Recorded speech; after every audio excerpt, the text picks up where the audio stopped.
Des élections, je vous parlerai peu ce soir. Sinon pour vous dire ma confiance. Partout où il y a des candidats Centre, Progrès et Démocratie moderne, vous voterez pour eux. Vous le ferez par conviction, parce que nous vous avons proposé un programme et vous êtes très nombreux à partager nos idées. Vous le ferez aussi par efficacité, pour qu'il y ait demain au Parlement des députés libres et actifs, et non pas simplement pour voter sans discuter, mais pour contrôler, pour proposer, pour améliorer. Nous n'avons pas la prétention de dicter seuls à une majorité, quelle qu'elle soit, notre volonté, mais nous n'accepterons jamais de renoncer à nos convictions et à nos engagements. Dans quelques heures, vous allez voter. Peut-être d'ici là, repenserez-vous à tous les arguments, à tous les propos contradictoires que vous avez pu entendre ou écouter. Mais surtout, vous allez penser à l'importance de ce vote. Car l'Assemblée qui va sortir des urnes, elle va exprimer votre volonté. Elle traduira votre volonté dans la loi et jusqu'en 1972. Elle sera le porte-parole, elle sera le haut-parleur de la nation.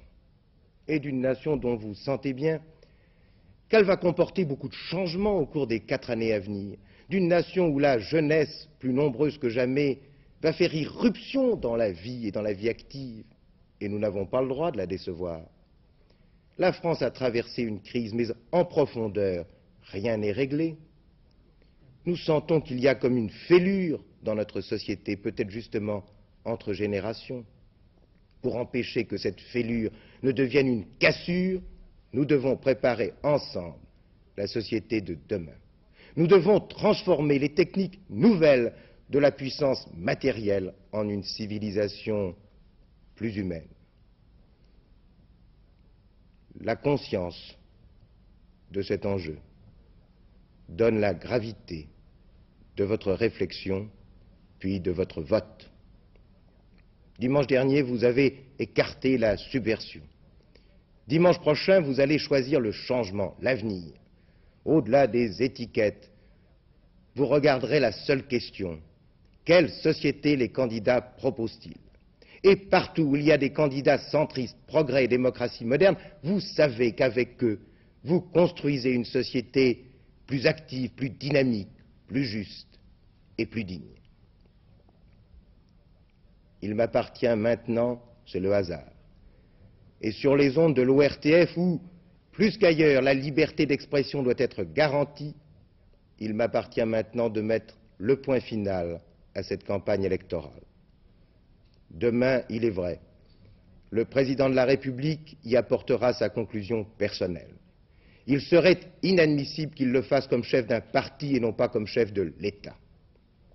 Laissons, à la veille des moments graves qui nous attendent, le ton de la compétition électorale, souvent très décevant en fin de compte.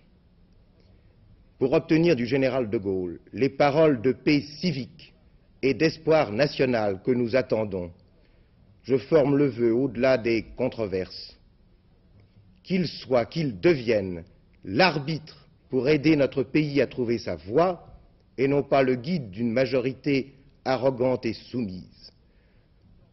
Le sort de notre pays, nulle part, ne dépend de la docilité et même du zèle d'hommes inconditionnels. C'est avec des hommes libres et responsables, à tous les niveaux, dans tous les cadres et au Parlement, que se fera la grande transformation qui doit être l'œuvre commune de tous les Français réconciliés. Il n'est jamais trop tard pour regarder l'avenir.